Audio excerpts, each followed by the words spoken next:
like see how everybody does things, you know? Because everybody does things differently, and you just kind of just piggyback off of, oh, this is what works for me, this is what doesn't work for me.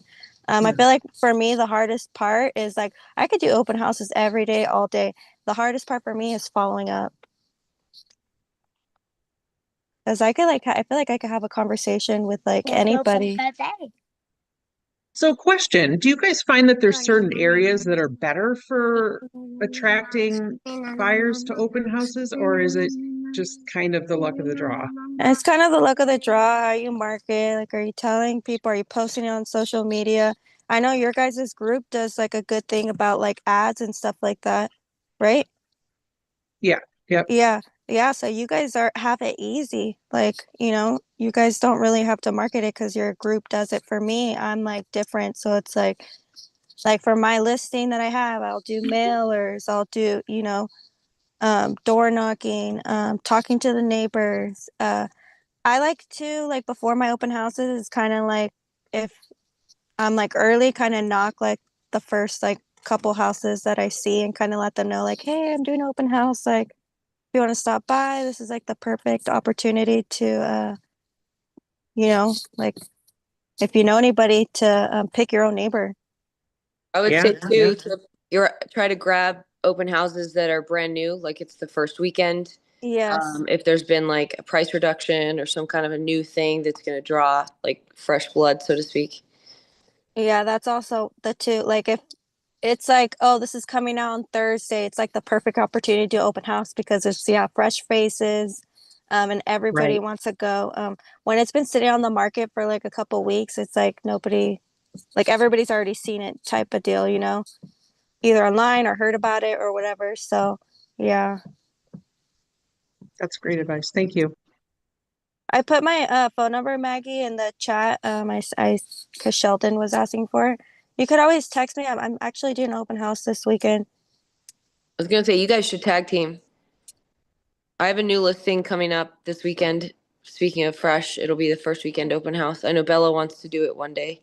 I'll be there at one point, but Yeah, that's let me an know. I'll option. do it. I have an open house till 12, so I could probably do one like later on in the day. Where's that at, Jess? I'm doing it. It's right here by base. It's for honest offer. Okay, cool. I've got a house you could do an open house. It's on the corner in Rita that gets a ton of drive-by traffic. That'd be convenient. That's a good one too. Yeah. That would get where to answer your question, Maggie, where are you going to find the highest concentration of traffic and people that might be wanting to buy houses? Is it going to be the west side where you have one house every half an acre? Or is it going to be in a subdivision where you have 15 houses every half acre? I want to go out there.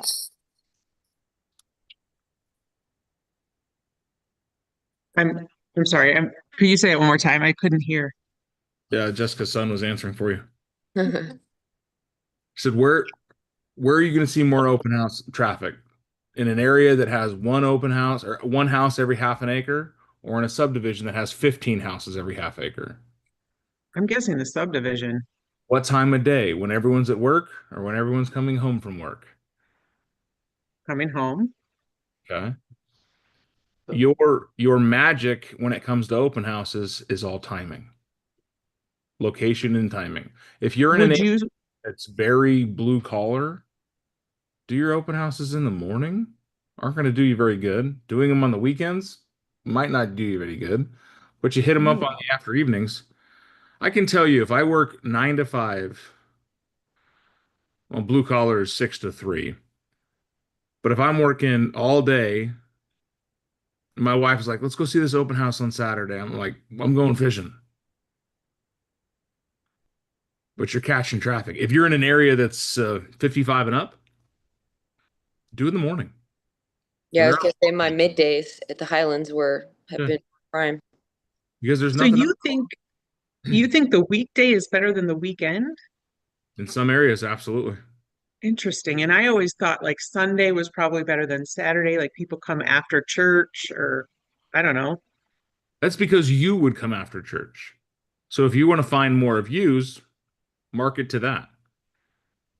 I like Thursdays, Fridays, and Saturdays. Thursdays and Fridays, you're gonna find more of your serious buyers. If they're out on a Thursday, Friday, and they're not waiting till the weekend, especially if it's a new house. Okay. If you have a 55 and up, it's like you could just do it whenever because those people are retired or not working. 9 a.m. to 11. They love coming early.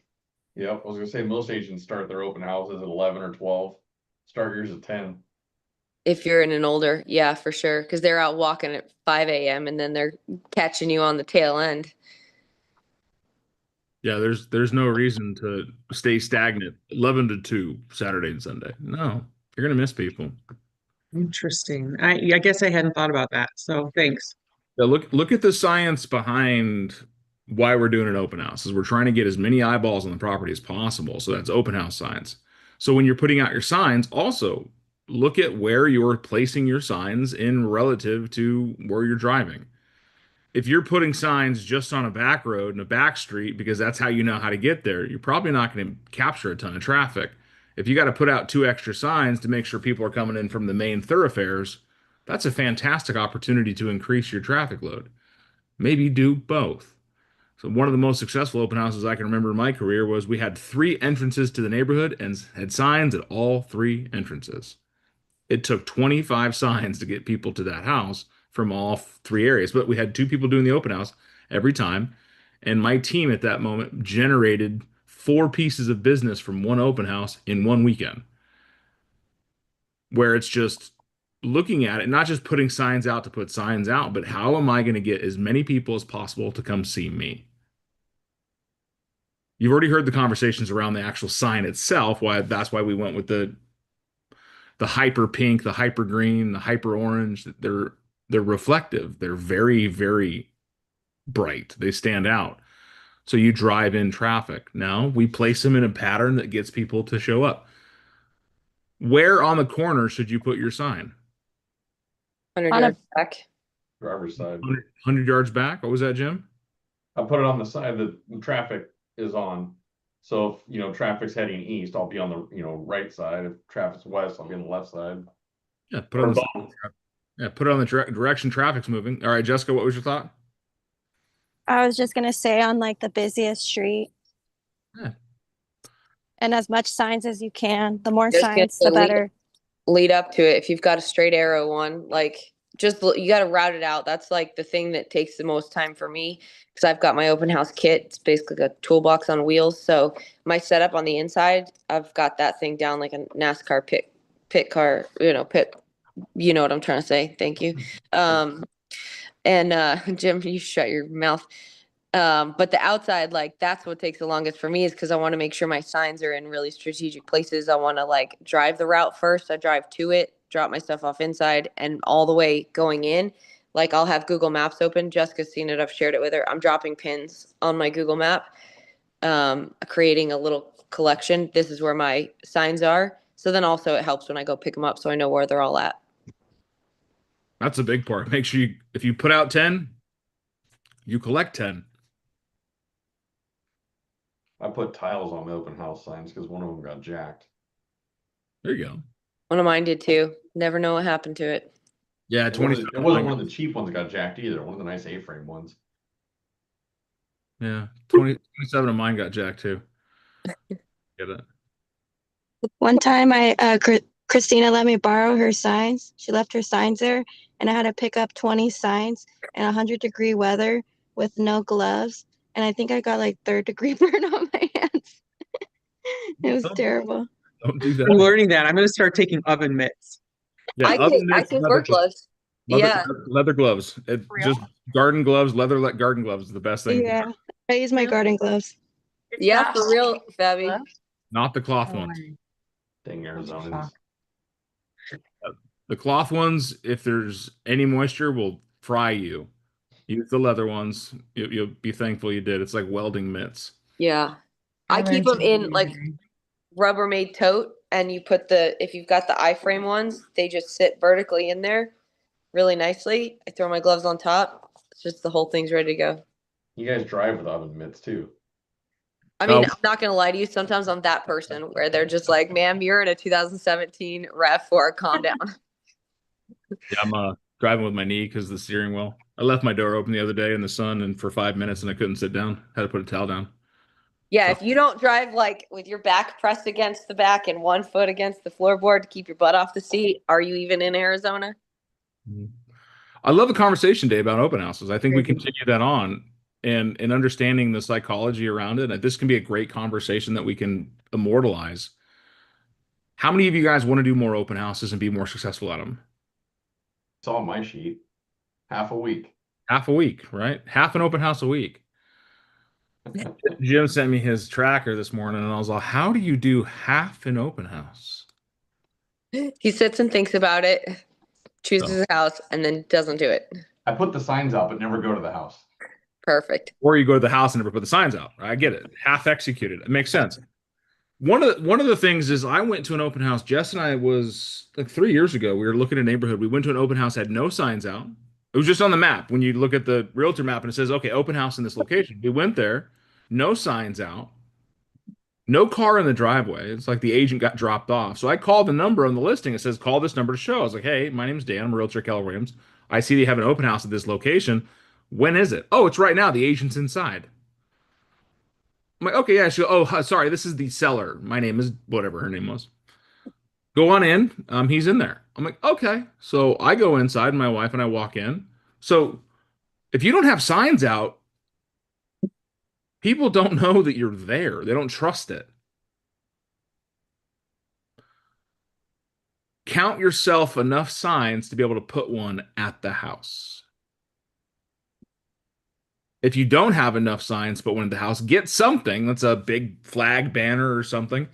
I don't know, 40, 50, 60 bucks are not much. If you're going to invest in yourself, get a big flag banner that says open house agent inside. Anyone ever seen those? Mm-hmm. Got one. They're awesome. They're one of the best things you can do. So if you don't know what I'm talking about, Where do I get that? all kinds of places. Serena. Amazon. Yeah. Got mine. Oh, obviously. Let's just hit Amazon together. Open house flag. 4-pack, 65 bucks. Oh, wow, that's insane. Vistaprint will make you a branded one. Yeah. And Vistaprint's like 80 bucks for a brand one. Probably not even that much. I'm just saying, there's no reason to not have something like this. You're gonna be doing this. This is one part in our conversation now. I don't care if you're on a team, you're an independent, you haven't started yet, or you've been doing this for a while. In real estate, who do you work for? Yourself. Yourself, right? There is nobody out there that's going to be like, here's our model. This is what we do. Follow it. Even though we have coaching and training that says this is how we do stuff, you're going to have to take it upon yourself to invest in your success. If Mikey's not on, I wish he was. He could show us. Mikey has an open house table skirt, I think they call it. He's got the whole swag kit, man. His That's the thing, brand is on lock. He spent $500 or $600 to get flags, a table skirt for his collapsible table, all of that so that he can just set up, and then when they walk in, it's branded. But the biggest thing that worked for him was having that flag. He started with the generic open house thing that I got to put up. Yes, I know. But if that one more thing is what captures people driving by, fantastic.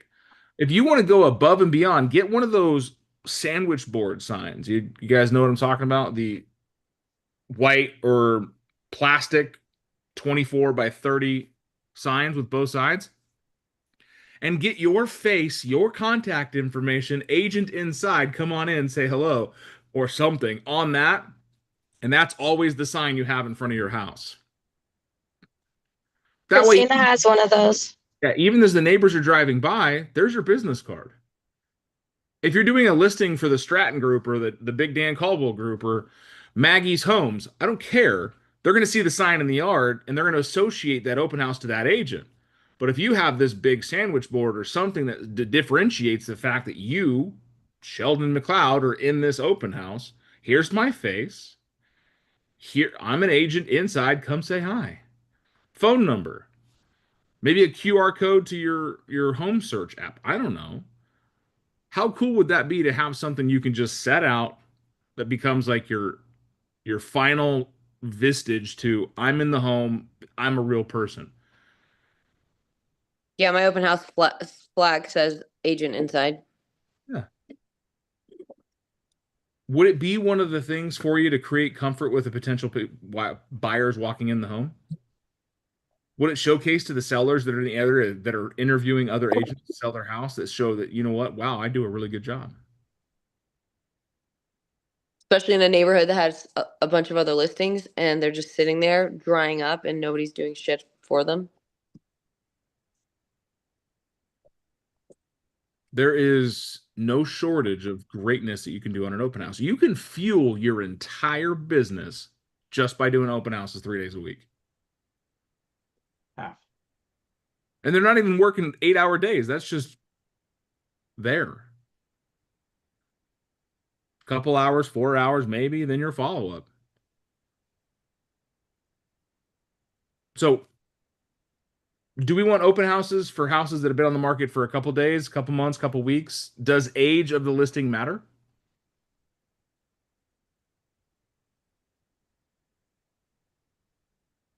Matters. Yes. Gonna say Yeah. It's a stale listing. Stigmatized. What do you guys think about properties that have been on the market, like stale listings, and they've had like a significant price reduction on like week 3 or 4? And it's like, then the buyers are like flooding the open houses. That's like another thing that I've seen where you get a little bit more traffic than. Yeah, that's now why I that said it's this more weekend realistic. we just did a $50,000 price reduction. And we're offering some concessions now, like advertising it. So that, and it brings us under like the next threshold, right? So it's like, yeah, now we're gonna get a whole new pool of people that probably haven't seen the house before that are, it's gonna pop up for them. And so now I want to go in and try to capitalize on those people. But here's my question again. Does time on market matter to when you're picking an open house?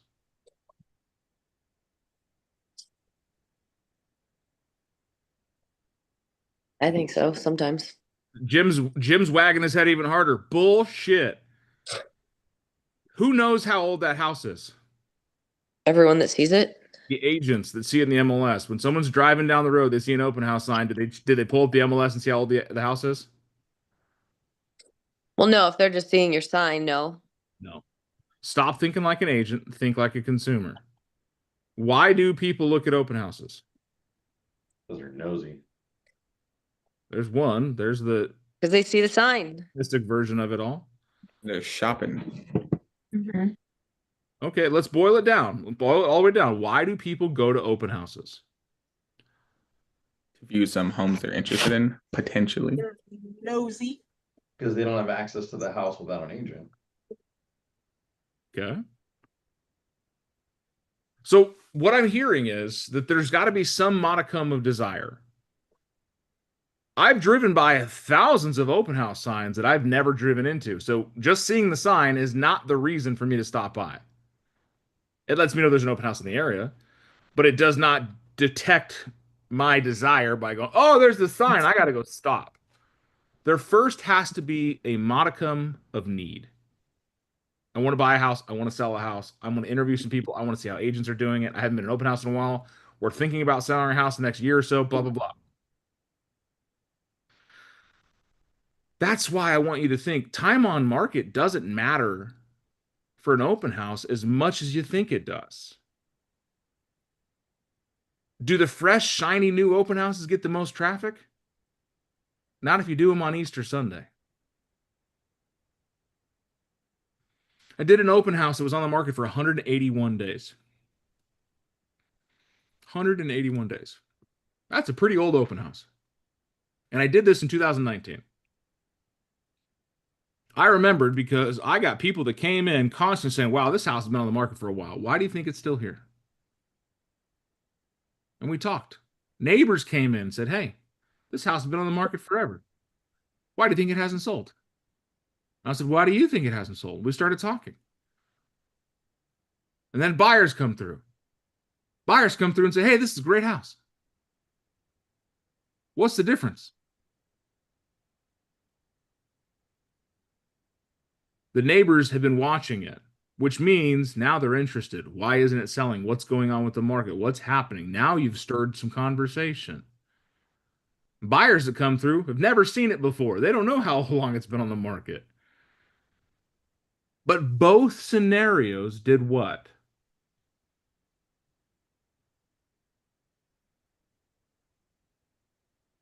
Come on now, think like an agent again. Bring in some traffic.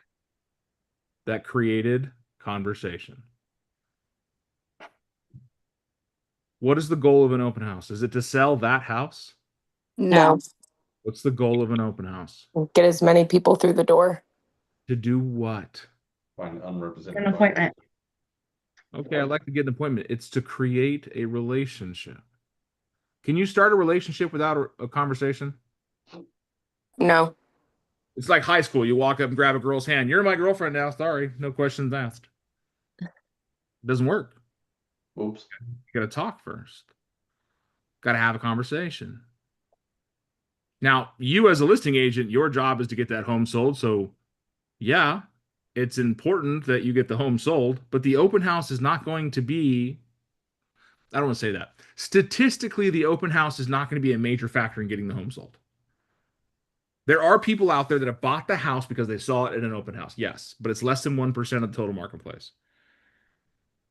Does that 1% matter? Yeah, it does. However, we want more conversations. So if you've got a house that's been on the market for a while, maybe it's a little overpriced. Maybe it's a little ugly, but it's a really great location.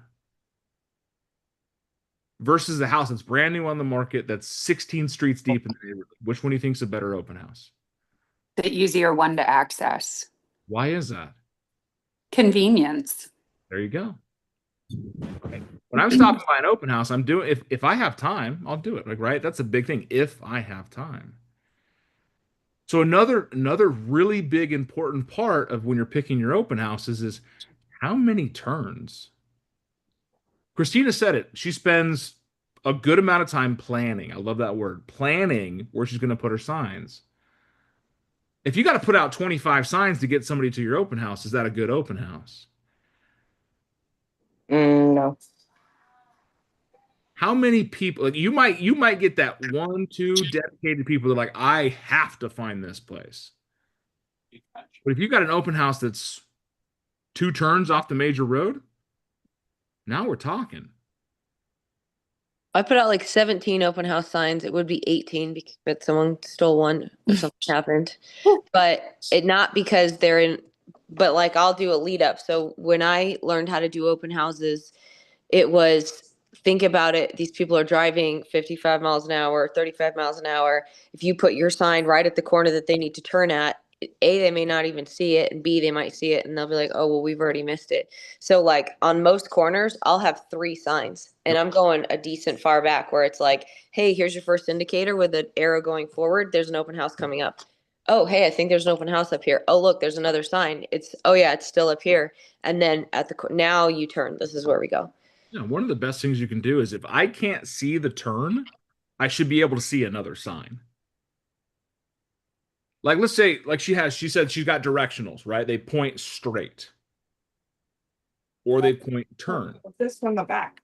But if you can't see the turn, I should be able to see a directional saying, hey, keep going. It's the encouragement that I'm looking for as a driver. Like, hey, you're on your way, you're close. Keep driving. Then make your lead up. I love the lead up because Christina's absolutely correct. You're doing 40, 50, 60, 12 miles an hour. It's you don't have anyone at work that will shove this through your ear. Why can't you? I don't. Dang. Dang. Did they hear us? Yes. Oh, yeah. 100% weekend. Take your camera off. I want to see this re-piercing happen. I know. I'm like, what are we We're doing right invested now? now. Wait, are you guys talking to me? Was that me? Yes. Oh, With you. Guys, I'm so sorry. 100%. We're going to talk about that here in a couple minutes. I'm trying to put an earring through my sister's ear. I'm so sorry. I You mean, definitely got to turn the camera on. we're all here for it. She can become famous for a minute. So sorry, guys. This is my sister. Hi, sister hands. Give us your @ and I'll tag you on Instagram. There you go. Oh, damn it. All right, Caitlin, you're now officially muted again. She's all, I'm so embarrassed. See how red she turned right now? That's fantastic. I love that. But the lead up is important because when you have your open house sign set in a bad pattern, they're not going to jam on their brakes to make a right turn. But if you give them 3 signs, like, hey, turn soon, stupid. Okay, I'm going to turn right here.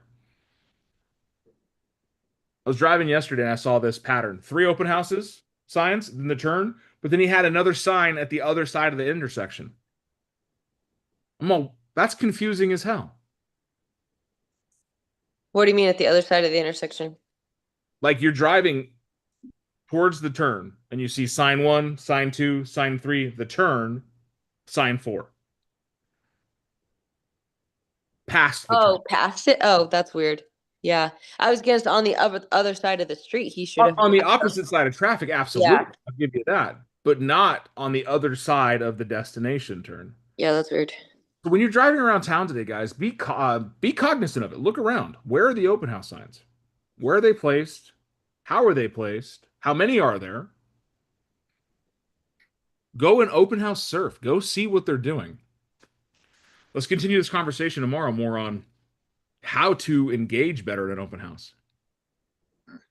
We've talked about so far today selecting the right areas, selecting the right time, selecting the right listing, then setting out your open house signs correctly. Christina touched on it a little bit. I'd love for her to share if she's got a picture of her setup. I know she does somewhere. I did a video of it once where she has balloons, that skinny pop popcorn. I don't remember if she had drinks or not. But one of the cool things, she stapled her business card, or she stapled a note, if I remember right. Christina says, "Thanks for popping by." Yeah, so I just made and some people do the printed stickers, which is so much smarter. I'm hand cutting tags and writing, "Thanks for popping by," and putting a little hole in it and threading it through that takes a little while. So you won't catch me doing that every single time. But yeah, just the cute little thing. And I staple my business card to I print out the list of the other homes in the neighborhood. Although lately I've been having better luck only having one available and going talking about it and going, "This is my only copy of this, but I have it in a PDF. Do you want me to email or text that to you?" Can I change your script on that? Please do. Oh my God, this is my last one. I'm sorry. Could I email you the version instead? Instead of text? Email, text, doesn't matter. Just say, "Oh, this is my last one." Because when I say this is my last one versus this is my only one, what does that put into people's minds? Scarcity. FOMO. Mm-hmm. Yeah. FOMO. That was a bar, Dan. That was a bar? Yeah. Am I a rapper now? Yeah. Yeah, I got the name for it. I mean, there's Big X the plug, there's Big Dan the coach. Does that work? Listen, I can't handle it. Okay, can we I need to be on stage topless, just out there with my belly and my. I think it's time to go, guys. I think it's time to crowd surf. This is all Fabby's fault. This is why this is why we can't trust California. Selena asked in the chat if there's any open house opportunities in San Diego. Utilize the group chat we have for WhatsApp to find that out. And then I know that you guys have a different community there locally that you guys can share open houses. Same with Keller Williams Southern Arizona. You guys have the Facebook group where you can locally find other. We have a Slack, Celine. There you go. So if Joanne, if you could help her get connected on that, I'd appreciate the mentorship there. So, and if she's already on it, slap her hand, tell her to follow it. Just like I did Sheldon yesterday. He texted me for Jessica's number. I'm like, ask her in the WhatsApp, dude. I don't know why I thought that would be a weird thing to be like, "Hey, can I get your number?" So you guys are making it weird, bro. Yeah. I don't know, man. It's 4. So, guys, great conversation start today. I didn't hear any wins because I showed up late because I was too busy working on an email. However, that means tomorrow we need 6 wins. Sounds good. 3 post wins, 3 pre-wins. What's going to be a win? What was a win? How's that? Easy enough? Yeah. All right. We'll see you guys in the morning. Fantastic conversation today, guys. Thank you again. Big high five.